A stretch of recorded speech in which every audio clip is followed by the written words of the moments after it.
आज के टॉपिक में हम टाइम डायलेशन के फिजिकल एक्सिस्टेंस पे बात करेंगे। यानी कि हम ये देखेंगे कि ये टाइम डायलेशन जो होता है ये रियल इफ़ेक्ट है या नहीं, और इसको हम चेक करेंगे एक एक्सपेरिमेंटल वेरिफिकेशन पे। It will be checked on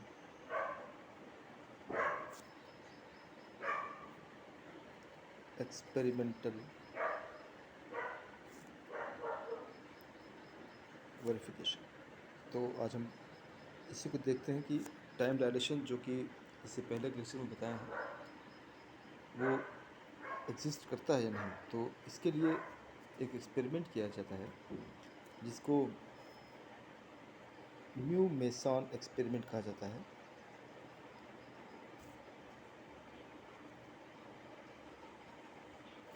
तो इसके लिए होता ये है कि जैसे हमारा मान लीजिए अर्थ है, ये अर्थ सरफेस है, ये सी लेवल है, और इस सी लेवल से ऑलमोस्ट एटमॉस्फेयर में लगभग 10 किलोमीटर के ऊपर एटमॉस्फेयर में जो एटमॉस्फेयर है, तो वहाँ पर स्पेस से जो कॉस्मिक रेज आती हैं, वो cosmic rays very highly energetic photons होते हैं।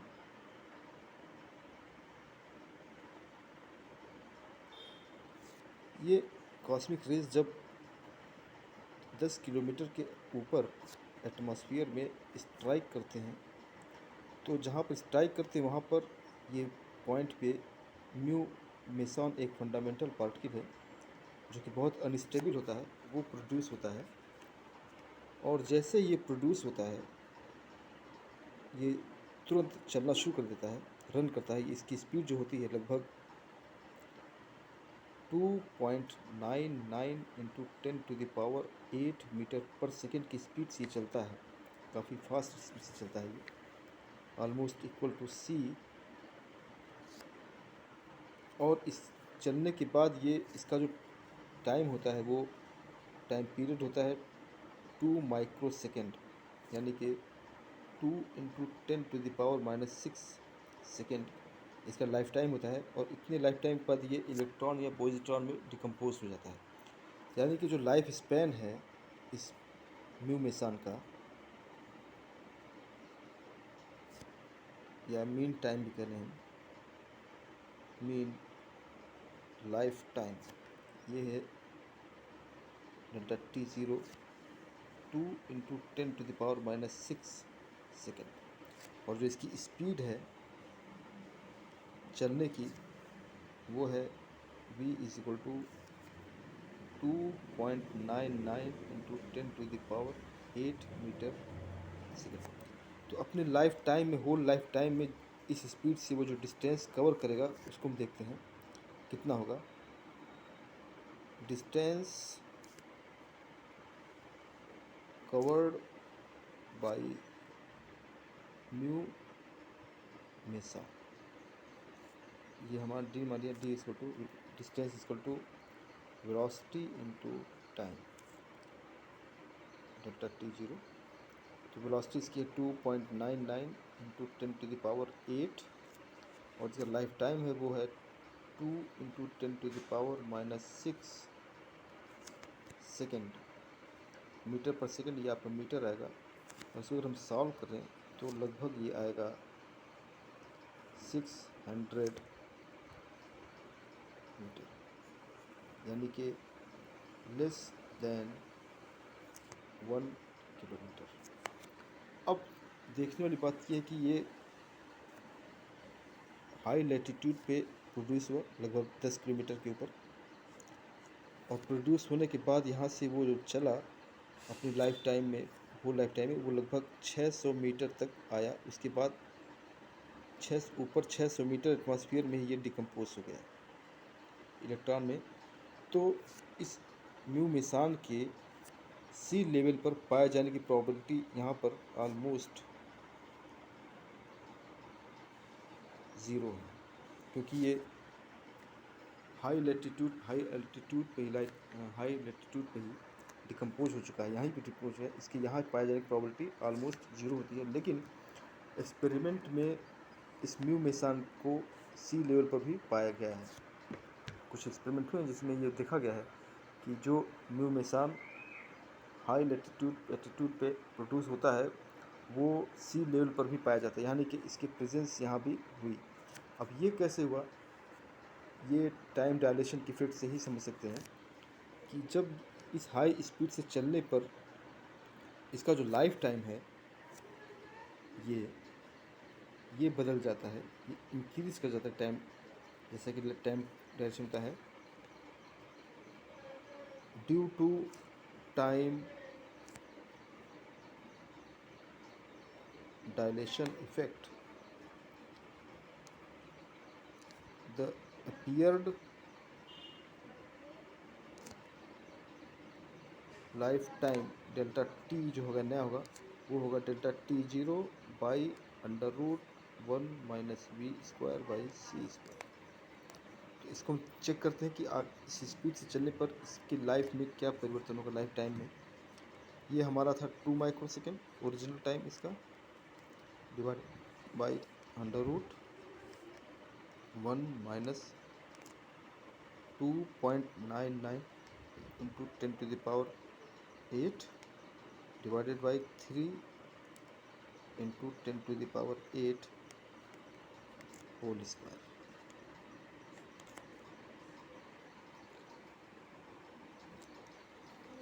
यानी कि अगर इसको हम सॉल्व करें इस क्वेश्चन को तो delta T is equal to 2 into 10⁻⁻6 second divided by under root 1 minus 0.998 whole square. इसको सॉल्व करने पर जो वैल्यू आती है वो लगभग आएगी 3.17 इंटू 10⁻⁻5 सेकेंड। तो यहाँ से क्लियर है कि अब जो इसका नया लाइफ टाइम है 3.17 10⁻⁻5 सेकेंड, इसके ओरिजिनल टाइम से काफ़ी ज़्यादा है। यानी कि यहाँ से देखने से लग रहा है कि इसकी लाइफ टाइम बढ़ गई, और अगर ये लाइफ टाइम बढ़ गई तो जो लाइफ टाइम बढ़ गई इसके हिसाब से जो स्पीड कवर करेगा न्यू डिस्टेंस कवर्ड बाय म्यू मेसा, ये होगा डी डैश, मानिए हमने ये नया टाइम और जो वेलोसिटी है वो मल्टीप्लाई कर देंगे तो वेलोसिटी इसकी 2.99 इंटू 10⁻8 मीटर पर सेकेंड टाइम्स 3.17 इंटू 10⁻⁻5 सेकेंड। इसको अगर मल्टीप्लाई करें तो इसका जो आंसर आएगा वो लगभग आएगा 9500 मीटर या 9.5 किलोमीटर, और जो कि यही डिस्टेंस है ऑलमोस्ट सी लेवल की। तो इससे साफ जाहिर होता है कि जो Mason life time 2.2 into 10⁻6 second थी, 2 माइक्रो सेकेंड थी, वो बढ़ गई, और उसकी बढ़े हुए लाइफ टाइम की वजह से उसने ज़्यादा डिस्टेंस कवर कर लिया और यहाँ पर आके वो डिकम्पोज होता है। तो ये क्लियर कट इंडिकेशन है कि टाइम पीरियड एक वाकई रियल इफ़ेक्ट है, लेकिन उसके लिए कंडीशंस ये है कि स्पीड बहुत ज़्यादा होनी चाहिए, और इतनी स्पीड किसी मटेरियल पार्टिकल के लिए संभव नहीं है। इसीलिए आमतौर पे या नॉर्मल लाइफ में हमें टाइम पीरियड या टाइम डायलेशन का एहसास नहीं होता है। ये सब एटॉमिक पार्टिकल्स या फंडामेंटल पार्टिकल्स के लिए ही संभव है, रिलेटिविस्टिक मैकेनिक्स, क्योंकि इनके मास बहुत कम होते हैं और दूसरी बात इनकी स्पीड बहुत ज़्यादा होती है। तो रिलेटिविस्टिक मैकेनिक्स वहाँ अप्लाई होता है जहाँ पर स्पीड एनॉर्मस ज़्यादा होती है, ऑलमोस्ट सी के आसपास की। तो टाइम डायलेशन एक रियल इफ़ेक्ट है, ये फैक्ट है, और ये एक्सपेरिमेंटल वेरीफाई हो चुका है मेसान के केस में।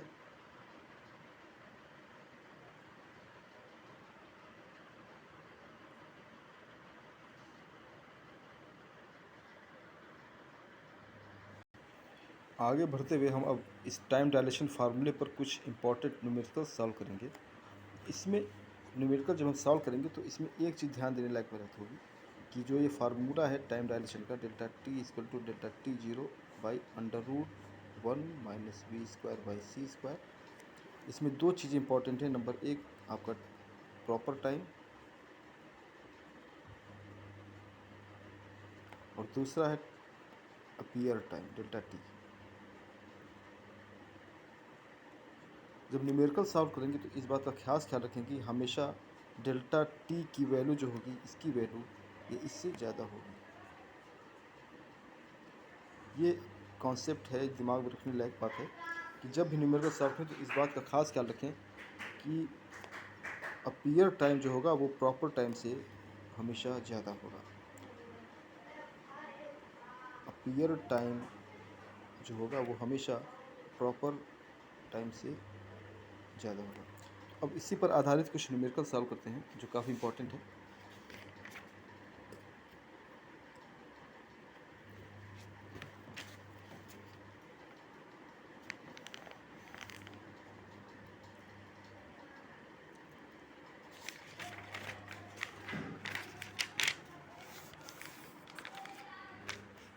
तो पहला क्वेश्चन है टाइम डायलेशन पे।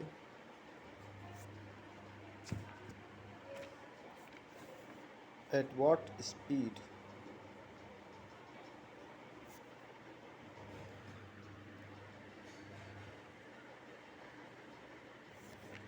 should a clock be moved?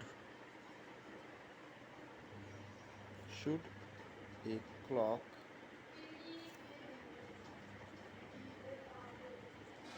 be moved so that it may appear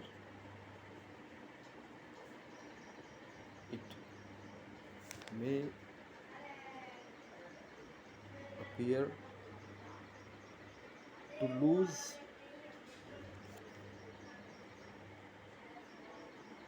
1 minute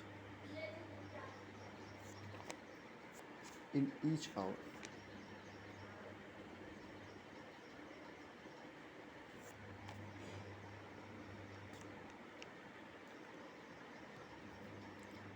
तो अब हम यहाँ इस तरह देखेंगे सोल्यूशन में कि यहाँ पर टाइम जो है वो रियल टाइम है 1 आवर, प्रॉपर टाइम है जिसे हम कहते हैं। प्रॉपर टाइम हमारा डेल है वो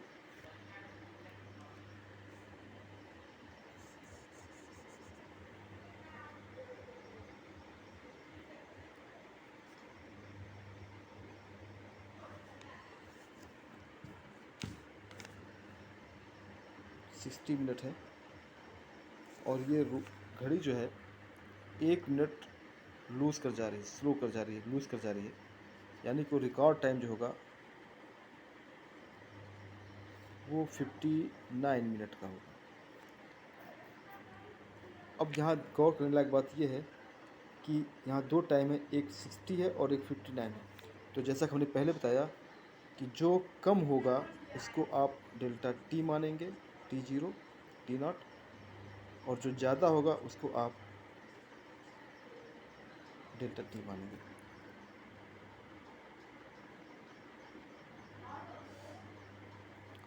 तो इस हिसाब से फार्मूला लगाए अगर हम, तो delta T equal to delta T zero by under root 1 minus B square by C square, या under root 1 minus B square by C square equal to delta T naught by delta T, या v equal to C under root, simple करने इसको 1 minus delta T zero by delta T whole square.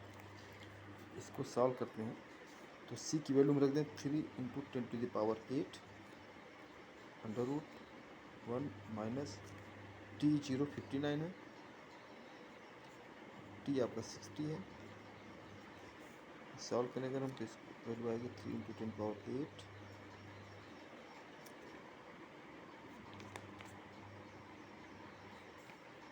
Under root 1 minus 0.967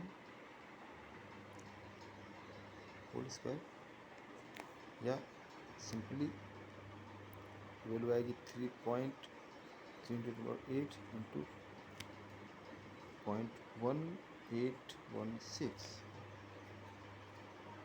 5.46, 5.46 into 10 to the power 7 metre पर second.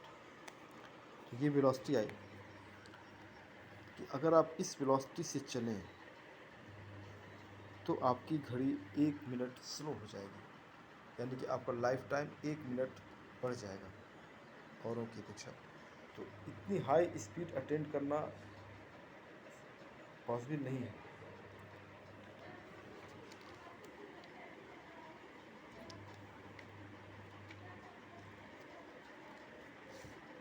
इसी तरह से कुछ और question.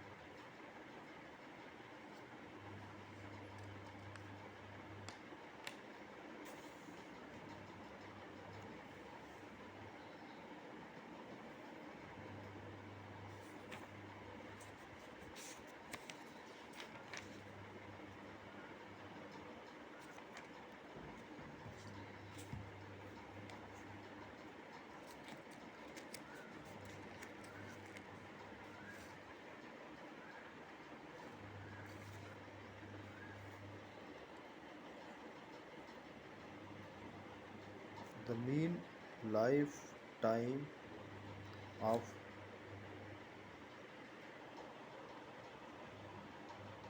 Mason is 2 into 10 to the power minus 8 second. Calculate the mean life of a Mason. Calculate mean life of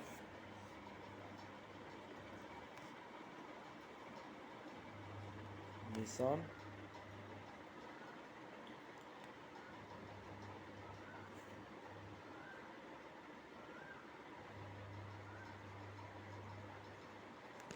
moving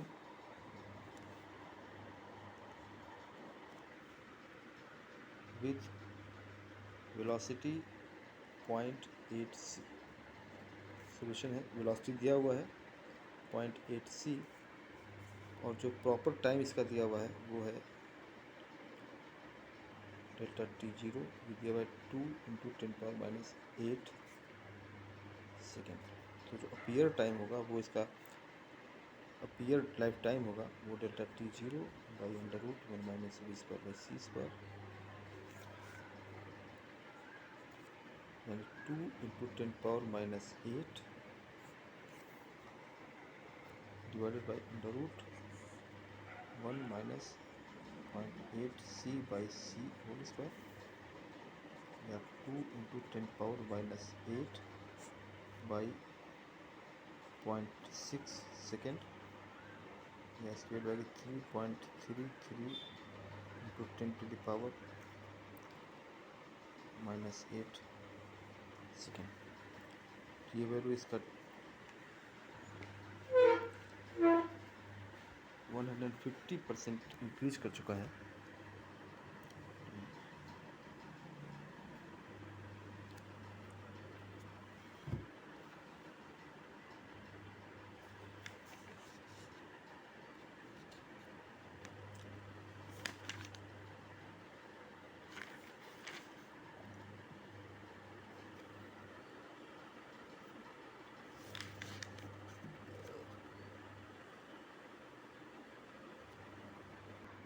Next question. A clock keeps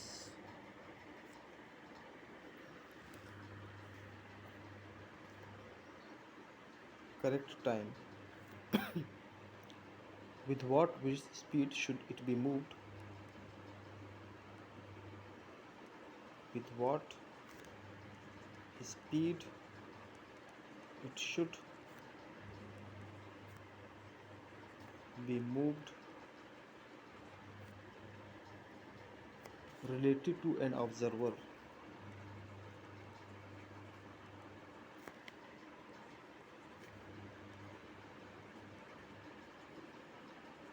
observer so that it may appear to lose 4 minutes in 24 hours, so that it may appear to lose 4 minutes in 24 our. अब यहाँ important ये है कि जो time दिया हुआ है 24 our दिया है, आवर में दिया है, और जो टाइम लूज़ कर रहा है वो मिनट में है। तो सबसे पहले दोनों को एक यूनिट रखेंगे। तो 24 hour is equal to 24 into 60 minute, या इसको लिखें 1440 मिनट, यानी 1440 मिनट आएगा टाइम। और ये घड़ी जो मूव कर रही है इसमें 4 मिनट का लॉस दिखा रहा है। 4 मिनट लॉस का मतलब ये हुआ कि जो टाइम होगा वो 4 मिनट स्लो घड़ी दिखाई देगी। स्लो का मतलब हुआ कि टाइम आपका बढ़ जाना। 4 मिनट स्लो का मतलब हुआ कि घड़ी आपकी टाइमिंग में 4 मिनट बाद वही टाइम दिखाएगी। तो अपीयर टाइम जो होगा वो होगा 1440 में 4 और ऐड कर देंगे, लूज़ कर रहा है, तो 1444 मिनट हो जाएगा। अब जैसा कि हमने कहा था कि यहाँ पे दो टाइम है, 1440 मिनट और दूसरा है 1444 मिनट। तो जो कम है उसको आप डेल्टा T0 लीजिए और जो ज़्यादा है उसको डेल्टा T लीजिए। तो कभी भी आंसर सही गलत नहीं आएगा।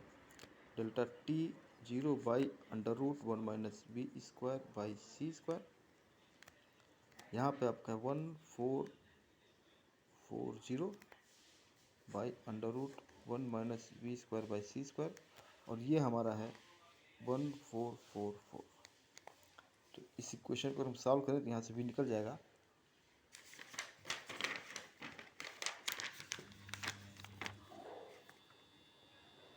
v equal to C under root 1 minus delta T0 by delta T whole square, या 3 into 10⁸ under root 1 minus 1440 by 1444 whole square. इसको हम सॉल्व करें तो लगभग ये आएगा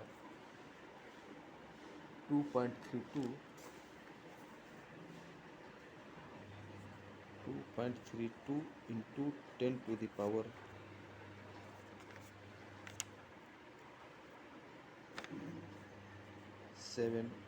मीटर पर सेकेंड। तो ये आया हमारा 2.32 इंटू 10⁷ मीटर पर सेकेंड। तो न्यूमेरिकल जब हम सॉल्व करेंगे टाइम डायलेशन पे, इस फार्मूले पे, तो इस बात को हमेशा ख्याल रखेंगे कि जो डेल्टा T0 है, जो प्रॉपर टाइम है, वो हमेशा कम होगा। यानी कि अगर दो टाइम आपको दे रहा है,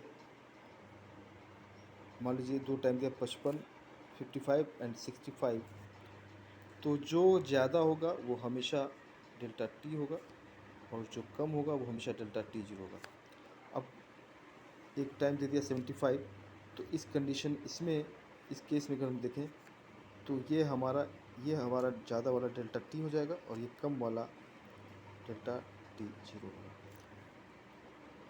तो अगर इसको ध्यान में रखते हैं तो कभी गलती की कोई गुंजाइश नहीं रहेगी।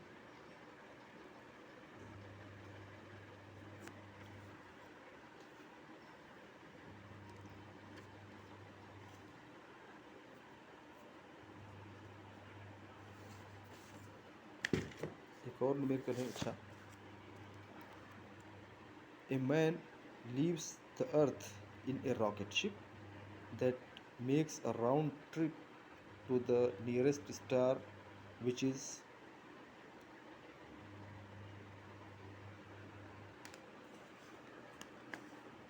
4 light year away at a speed of 0.8 c. How much younger will he be on his return that his twin brother, who preferred to stay behind? ये ट्विन पैराडॉक्स पर क्वेश्चन है, जैसा कि हमने पहले बताया था इस लेक्चर में। कि जो ट्विन हैं उसमें से एक अर्थ पे रहता है, दूसरा स्पेस में जाता है, और स्पेस में जाने पे 4 लाइट ईयर्स दूरी पर जाता है वो, और वापस आता है। तो जो डिस्टेंस वो कवर किया टोटल, वो डिवाइड करेंगे हम इसका, इस स्पीड से अगर जाएगा वो, तो इतनी डिस्टेंस को कवर करने में कितना टाइम लगेगा। 4 लाइट ईयर जाने में और 4 लाइट ईयर आने में, तो टोटल 8 लाइट ईयर की डिस्टेंस हुआ। जो स्पीड ऊपर गया, ये 4 लाइट ईयर डिस्टेंस ऊपर गया और वापस आया, तो टोटल 8 लाइट ईयर हो गया। और इसमें डिवाइड करते हैं स्पीड से, तो टाइम निकल जाएगा। तो टोटल टाइम जो लगा इसको 10 ईयर्स लगा। ये रेस्ट वाला जो है वो देखेगा 10 ईयर लगा, जबकि एस्ट्रोनॉट जो जा रहा है उसके हिसाब से जो टाइम लगेगा वो यहाँ पे लगेगा। इस हिसाब से जो डिस्टेंस ये है, डिस्टेंस है, वो टाइम डायलेशन के हिसाब से √1 - b² का फैक्टर ऐड हो जाएगा इतना, और इसके हिसाब से जो आएगा वो 6 ईयर आएगा। यानी कि दोनों की एज का फ़र्क होगा वो 4 ईयर का होगा।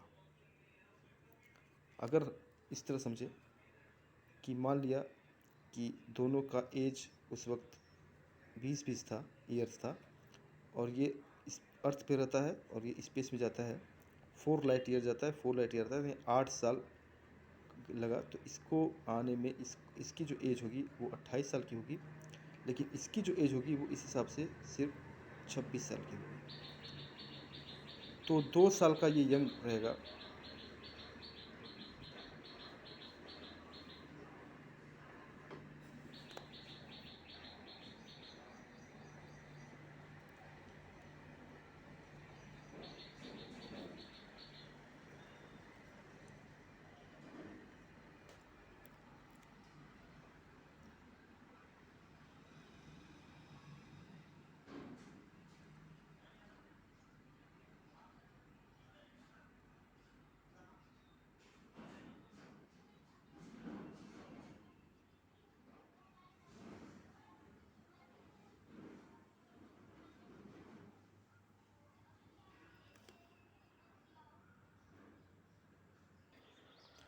पाई मेसॉन डिके पे,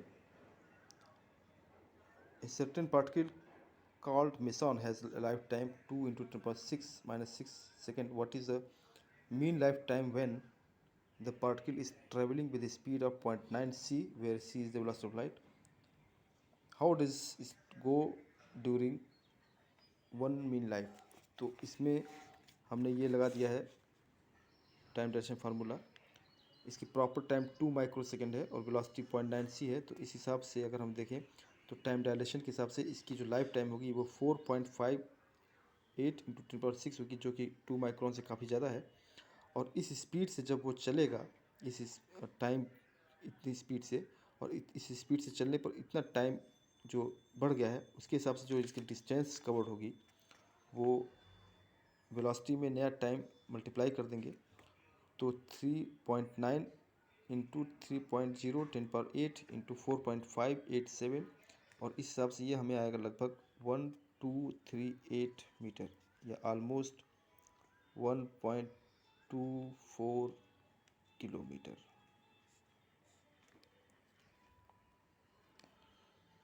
तो ये कुछ न्यूमेरिकल्स थे time period, time dilation effect पे।